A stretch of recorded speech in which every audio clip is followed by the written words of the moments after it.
দাবি করা ঠিক হবে না। অনেকে ক্রেডিট দাবি করেছেন, তারা অন্যায় করেছে। এই ক্রেডিট 18 কোটি মানুষের। মূল ক্রেডিট আল্লাহ সুবহানাহু ওয়া তাআলা, যিনি এই পরিবর্তন এনে দিয়েছেন আমাদেরকে। প্রিয় ভাইরা, অনেকে আমাদেরকে জিজ্ঞেস করেছে আপনাদের শহীদ কতজন। আমি বলি যতজন শহীদ হয়েছে সবাই আমাদের শহীদ। শহীদরা কখনো দলীয় ভাগ বাটুরায় পড়ে না। শহীদরা জাতির গর্বিত সন্তান, জাতীয় বীর। তাদেরকে দলীয় পরিচয়ে পরিচিত করা অন্যায়। তারা জাতির সম্পদ। গেল ওরা, এখন আমরা কি করব? আমাদের স্পষ্ট অঙ্গীকার এই জাতির কাছে, আমরা চাই না জাতি আর বারবার প্রতারিত হোক। আমরা চাই ঘুষ, দুর্নীতি এবং চাঁদাবাদ মুক্ত একটা বাংলাদেশ। বলবে আপনারা পারবেন, তার প্রমাণ কি? দুটো প্রমাণ। 2001 থেকে 6 সাল প্রিয় সংগঠনের 2 জন শীর্ষ দায়িত্বশীল নেতা 3টা মন্ত্রণালয়ে তারা জাতিকে সেবা দিয়েছেন। আল্লাহর মেহেরবানি, তাদের কোনো নিকৃষ্ট দুশ্মনও সেই 3 মন্ত্রণালয়ে তাদের দায়িত্ব পালনকালীন সময়ে কোনো দুর্নীতি আবিষ্কার করতে পারে নাই। 2 নম্বর প্রমাণ, এত যন্ত্রণা, এত কষ্ট বুকে চেপে নিয়ে যেখানে আমাদের শীর্ষ 11 জন নেতাকে খুন করা হয়েছে, সবগুলো অফিস আমাদের তালাবদ্ধ করে রাখা হয়েছে, আমাদের বাড়িঘর বুলডোজার দিয়ে গুড়িয়ে দেওয়া হয়েছে, যেখানে আমাদের নিবন্ধন কেড়ে নেওয়া হয়েছে, বেদিশা হয়ে শেষ পর্যন্ত আমাদেরকে নিষিদ্ধ ঘোষণা করেছে। এত যন্ত্রণা বুকে নিয়ে আমরা বলেছি এই দেশকে আমরা ভালোবাসি, এই মানুষকে আমরা ভালোবাসি। আমরা ব্যক্তিগতভাবে কোনো প্রতিশোধ নেব না, তবে আমরা প্রত্যেকটি অন্যায় এবং অপকর্মের বিচার হোক তা দাবি করতেই থাকব। প্রিয় ভাইয়েরা, এরপরে আমরা চাইলে বোধহয় কিছু কিছু হলেও চাঁদাবাজি করতে পারতাম, কিছু দখল নিতে পারতাম, কিন্তু আমরা এটা আমাদের জন্য হারাম মনে করি। আলহামদুলিল্লাহ, আমাদের কর্মীরা সেই দায়িত্বশীলতা, সহকর্মীরা পরিচয় দিয়েছেন। ভাই ও বোনেরা, আজকে যারা এখানে শরিক হয়েছেন এই সম্মেলনে, আপনাদের ধৈর্যের পরীক্ষা শেষ হয়নি।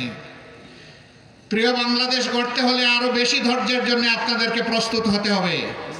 আপনারা কি পারবেন?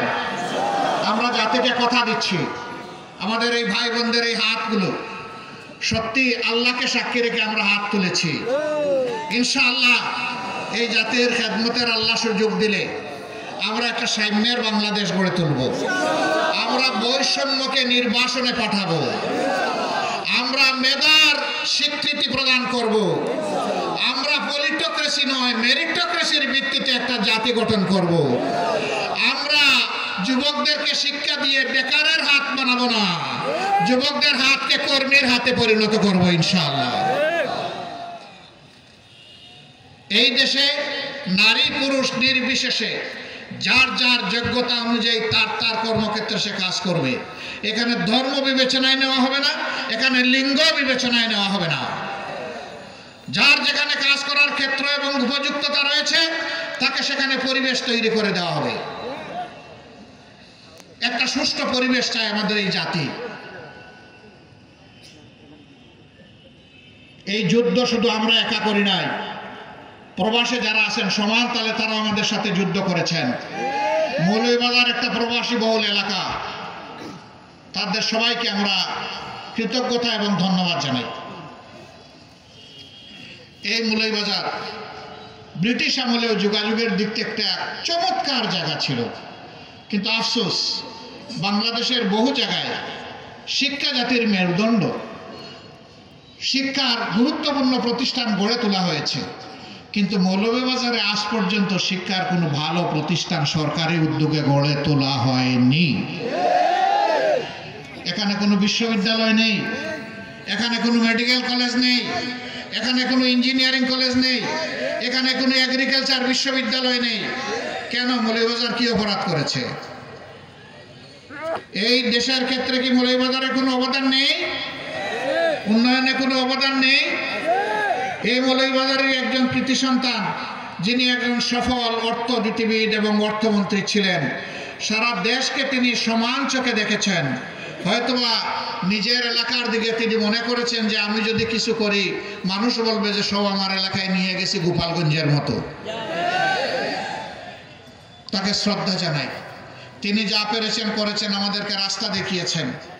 বর্তমান সরকারের কাছে আমাদের দাবি, আপনারা যদি এক নাকি আর একটি গুরুত্বপূর্ণ শিক্ষা প্রতিষ্ঠানের সিদ্ধান্ত নেন, সেটা যেন মৌলভীবাজারকে দিয়ে শুরু হয়। কমপক্ষে একটা দিয়ে শুরু করেন, হয় একটা মেডিকেল কলেজ দেন, অথবা একটা ইউনিভার্সিটি দেন, অথবা একটা ইঞ্জিনিয়ারিং কলেজ দেন, অথবা একটা এগ্রিকালচার ইউনিভার্সিটি দেন। একটা দিয়ে শুরু করেন, বাকিটা পরবর্তী নির্বাচিত সরকার এসে করবে, তখন আমরা দাবি জানাবো। আল্লাহ যদি আমাদেরকে এমন কোনো সুযোগ দেয়, ইনশাআল্লাহ আমিই তো দাবি জানিয়ে গেলাম, আমাদের কাছে আর দাবি জানানো লাগবে না। আর যদি অন্য কেউ রাষ্ট্র গঠনের সুযোগ পায়, আমরা তাদের কাছে দাবি উত্থাপন করব আপনাদের হয়ে, ইনশাআল্লাহ। এই দাবি যৌক্তিক, এটা ন্যায্য পাওনা, এটা আমাদেরকে দিতে হবে ইনশাআল্লাহ। বাংলাদেশের